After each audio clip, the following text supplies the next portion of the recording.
Boa noite, povo de Deus. Paz seja convosco. Hoje nós vamos falar de um assunto cujo título é A Oração de Jabes.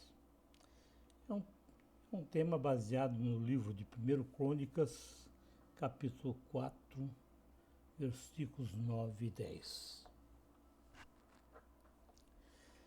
Quando nós nos deparamos com o livro de 1 Crônicas, nós encontramos uma extensa lista dos descendentes de Judá.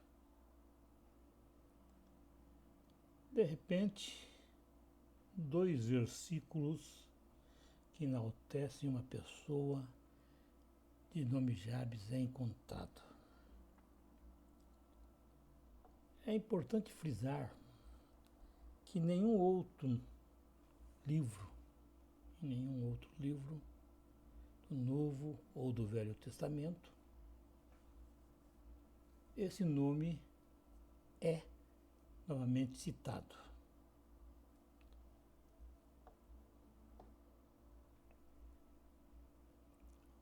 O nome de Jabes tem um significado, assim como todo nome tem, e quer dizer aquele que causa dor ou tristeza.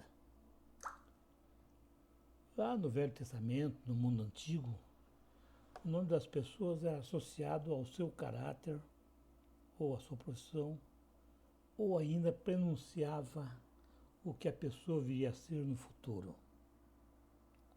Assim, muitos dos nomes de pessoas rotulavam o que foram em todo ou em partes da sua vida.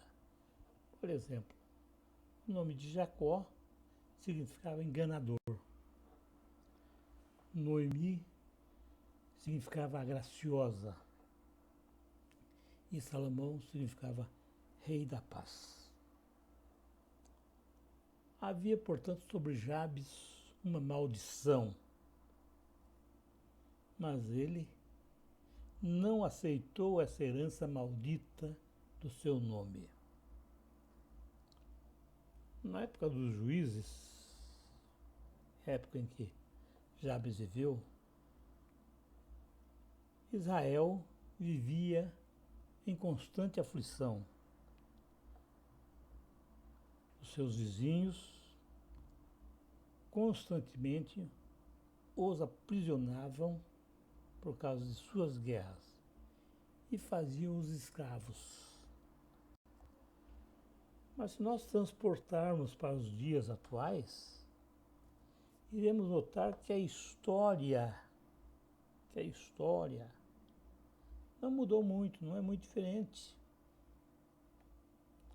É verdade que hoje não temos vizinhos a nos aprisionar. Mas temos gigantes a enfrentar todo santo dia. Assim como Jabes, nós reconhecemos que somos frágeis e temos consciência disso. Somos conscientes de que em cada um de nós há um ponto fraco que pode ser atingido pelos dardos do inimigo. Mesmo formando um grande exército, ainda assim somos vulneráveis. Porém também sabemos, nós temos plena consciência de que precisamos de alguém mais forte do que todos esses gigantes, de todas as potestades. Mas também conhecemos esse alguém. Esse alguém é Jesus Cristo de Nazaré. Nós sabemos que nele nos tornamos fortes, pois temos a possibilidade de colocar nossa confiança no Deus Altíssimo.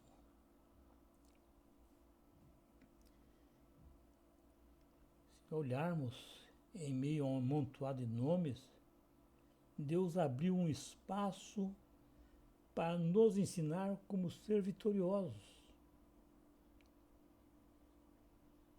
Ele colocou em 2 versículos Jabes como exemplo de um homem vitorioso. A palavra de Deus fala que ele foi mais ilustre do que os seus irmãos, apesar da maldição lançada sobre ele através do seu nome e de todas as adversidades da sua época. Diante do sofrimento ou das adversidades, o homem normalmente reage de 3 maneiras diferentes. Só para sabermos, umas pessoas se acomodam diante do sofrimento, diante das adversidades, e suportam o pesado fardo. Para nós é conhecido como Síndrome da Gabriela. Como diz aquela famosa musiquinha de Dorival Caymmi: eu nasci assim, eu cresci assim, eu sou mesmo assim, vou ser sempre assim, Gabriela.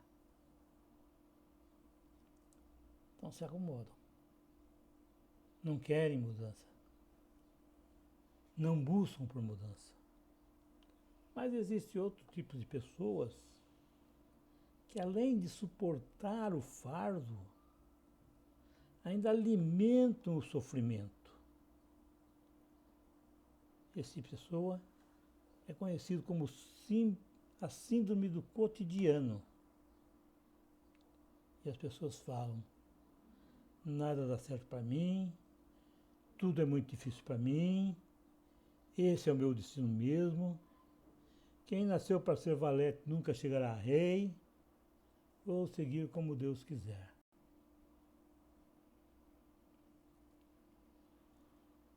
Mas existem outros que reagem. Sabem o que Deus tem reservado para eles. Querem conhecer os segredos para a prosperidade. E Jabes pertence a essa terceira categoria. E a Bíblia nos ensina, nesses 2 versículos, os 4 segredos para a vitória. Primeiro segredo, irmãos, é pedir a bênção de Deus. A bênção de Deus é a base da verdadeira prosperidade. A bênção é o favor divino, é a graça. A bênção de Deus não traz tristeza nem preocupação. Você deve saber que Deus, Ele tem algo para você. E quando Deus tem alguma coisa para alguém, é somente para aquela alguém, para aquela pessoa. Não é para, mas ninguém mais vai poder tomar posse. E se você não receber essa bênção, ela não vai ser deslocada para ninguém. Ela vai voltar para Deus, porque a bênção é tua. Você observa que Jabes, ele não particularizou seu pedido. Não. Ele pediu que Deus lhe desse o que ele, Deus, havia reservado para ele. Então nós temos que saber pedir. Nós devemos pedir a Deus aquilo que nós queremos, não. Aquilo que Ele quer nos dar. Ele deixou nas mãos de Deus a natureza da bênção que receberia. Então, irmãos, esse ensinamento é que nós devemos pedir, porque Deus quer ouvir o nosso pedido. Está escrito na Bíblia: pedi e dar-se-vos-á. Está lá em Mateus capítulo 7, versículo 7. Ele fala ainda: não tendes porque não pedis. Está lá no livro de Tiago, capítulo 4, versículo 2. Lembra-se de uma coisa, irmãos: a vontade de Deus não tem limite. Não tem limite. Você só vai deixar de receber se não pedir. Deus quer ouvir. Ele quer ouvir as suas orações. Então comece a fazê-las. Não deixe para amanhã. Comece ainda hoje. Segunda coisa que a Bíblia nos ensina, pede expansão, crescimento. O Jabes pediu que suas fronteiras fossem alargadas. A primeira coisa que as pessoas pensam é que ele está pedindo patrimônio, aumento das suas terras. Não. Ele não está pedindo poder material. Porque o que adianta você ter um belo de um patrimônio se sua vida está descendo ladeira abaixo? Seu lar está destruído, sua saúde abalada e os muitos a fazer tiram o seu sono e a sua paz. É verdade que bens materiais são importantes. Não sou contra, não. Pois eles geram algum conforto. Claro que Jabes queria algum conforto. Ele também queria isso. Porém, devemos pensar que alargar nossas fronteiras é termos maiores oportunidades para realizar os propósitos de Deus em nossa vida. Irmãos, uma vida sem propósito está condenada ao fracasso, irmãos. Porém, uma vida sem os propósitos de Deus é condenada à morte eterna. Quando você se coloca no centro dos planos de Deus, então os céus se abrem. Uma chuva de bênçãos é derramada sobre você, trazendo o que você necessita para ser mais do que vencedor em Cristo Jesus. Terceira coisa que a Bíblia nos ensina é para pedirmos a presença da mão de Deus em nossas vidas. Lá no início nós falamos da nossa vulnerabilidade, nossa fragilidade. Porém, irmãos, se a mão de Deus está em nossas vidas, isso nos torna forte, nos torna indestrutível. Não existe nenhuma outra estratégia mais eficaz para se ganhar as batalhas do que requerer a mão de Deus sobre nossas vidas. A mão de Deus é o nosso escudo, porque as armas de nossa milícia não são carnais, e sim poderosas em Deus para destruir as fortalezas, sofismas e toda altivez que se levante contra o conhecimento de Deus e levando todo o pensamento em obediência de Cristo. Bonito, né? Está escrito lá em 1 Coríntios, capítulo 10, versículo 4. A quarta e última coisa que a Bíblia nos ensina é que nós devemos pedir a proteção contra o mal. O apóstolo Paulo disse: aquele que está de pé, cuide-se para não cair. Eu tenho visto grandes homens de Deus caírem quando se tornam bem-sucedidos. Você também deve ter seguido. O sucesso, irmãos, ele traz consigo grandes oportunidades para o bem, mas também para o fracasso. Infelizmente, o sucesso faz com que as pessoas se sintam especiais. e isso sobe em suas cabeças, tornando-as muitas vezes arrogantes, reduzem drasticamente a sua dependência de Deus. Alguém pode falar, então o sucesso não é de Deus? Não, negativo. O sucesso é de Deus, sim.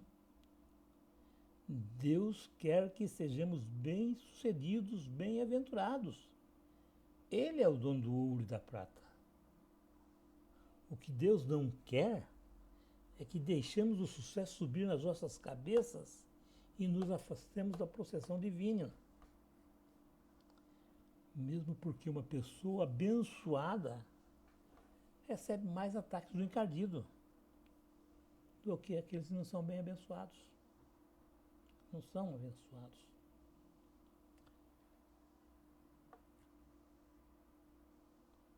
Por isso, os abençoados se tornam mais perigosos para Satanás, pois nele fica visível a presença de Deus.